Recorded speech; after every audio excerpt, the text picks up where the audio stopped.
Series নিশ্চিতের পর পাকিস্তানকে white wash করার মিশন বাংলাদেশের। মিরপুরে সিরিজের তৃতীয় ও শেষ টি-20 কাল। কন্ডিশনের সুবিধা নিয়ে দাপট ধরে রাখতে চায় টাইগাররা। শেরেবাংলা স্টেডিয়ামে ম্যাচ শুরু সন্ধ্যা 6টায়। টি-20তে টানা 2 সিরিজ জয়, লিটনের নেতৃত্বে দলের আত্মবিশ্বাস বাড়ছে। পাকিস্তানকে 3 ফরম্যাটে হোয়াইট ওয়াশের কীর্তি গড়ার অপেক্ষা।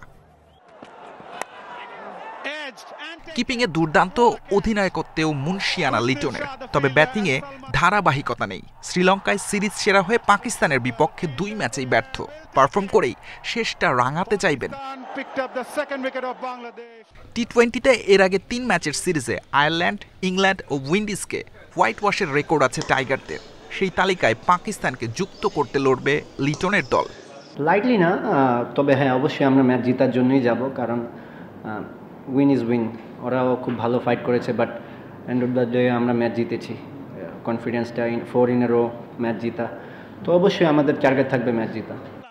লো স্কোরিং 2 ম্যাচেই দেখা গেছে ব্যাটিং ধস, ক্যাচিংয়ের ত্রুটি ভোগাতে পারত। কন্ডিশনের ফায়দা নিয়ে মূলত বোলাররাই জিতিয়েছে বাংলাদেশকে। আমাদেরও মিস্টেক ছিল, আমরা ফিল্ডিংটা ভালো করতে পারিনি।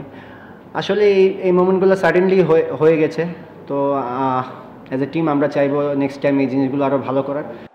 পাকিস্তানকে হোয়াইট ওয়াশ করতে পারলে রেটিং বাড়বে। টি-20 র্যাঙ্কিংয়ে 1 ধাপ এগিয়ে 9-এ ওঠার সুযোগ রয়েছে টাইগারদের। সাইদ সাদি, ইন্ডিপেন্ডেন্ট নিউজ।